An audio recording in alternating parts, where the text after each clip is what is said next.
Dikutip dari buku Sejarah SMA kelas 12 oleh M. Habib Mustopo, peristiwa ini dimulai dengan insiden yang terjadi di Magelang sesudah mendaratnya Brigade Artileri dari Divisi India ke-23 di Semarang.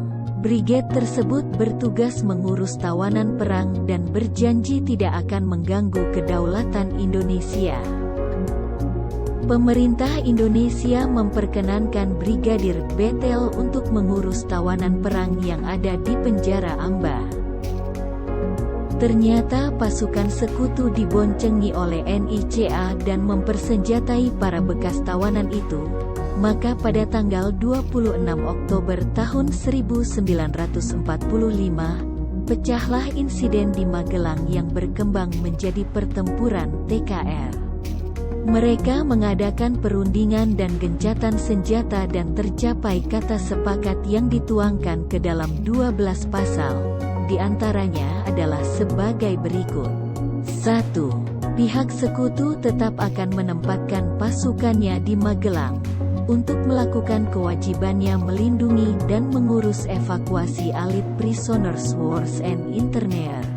2. Jalan Raya Magelang-Ambarawa terbuka bagi lalu lintas Indonesia Sekutu. 3. Aktivitas NICA tidak akan diakui Sekutu. Pada tanggal 21 November pasukan Sekutu yang berada di Magelang ditarik ke Ambarawa di bawah perlindungan pesawat tempur. Keesokan harinya, tanggal 22 November tahun 1945, pertempuran berkobar di dalam kota dan pasukan sekutu melakukan pengeboman terhadap kampung-kampung yang berada di Ambarawa. Pasukan TKR bersama para pemuda yang berasal dari Boyolali, Salatiga, Kartasura bertahan di kuburan Belanda sehingga membentuk garis medan sepanjang garis rel kereta dan membelah kota Ambarawa. Sementara itu, dari arah Magelang dan Divisi V Purwokerto di bawah pimpinan Imam Adrongi melakukan serangan fajar pada tanggal 21 November tahun 1945. Pada tanggal 26 November pimpinan dari pasukan Purwokerto Letnan Kolonel Isdiman yang gugur dalam pertempuran.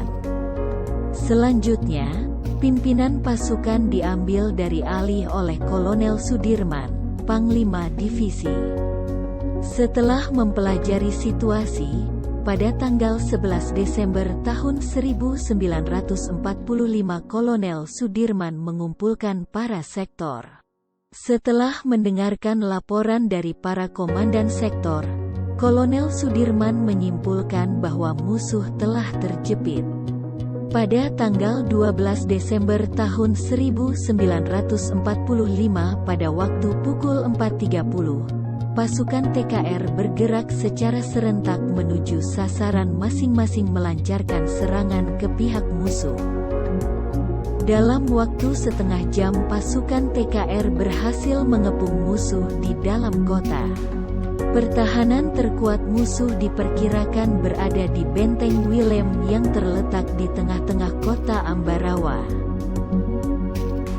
Lalu pada tanggal 15 Desember tahun 1945 musuh meninggalkan kota Ambarawa dan mundur ke Semarang. Pertempuran Ambarawa memiliki arti penting, disebabkan karena letaknya yang strategis. Jika musuh kembali lagi menguasai Ambarawa, mereka dapat mengancam 3 kota utama di Jawa Tengah, yaitu Surakarta, Magelang, dan Yogyakarta. Pada setiap tanggal 15 Desember kini diperingati sebagai Hari Juang Kartika, untuk mengenang pertempuran Ambarawa.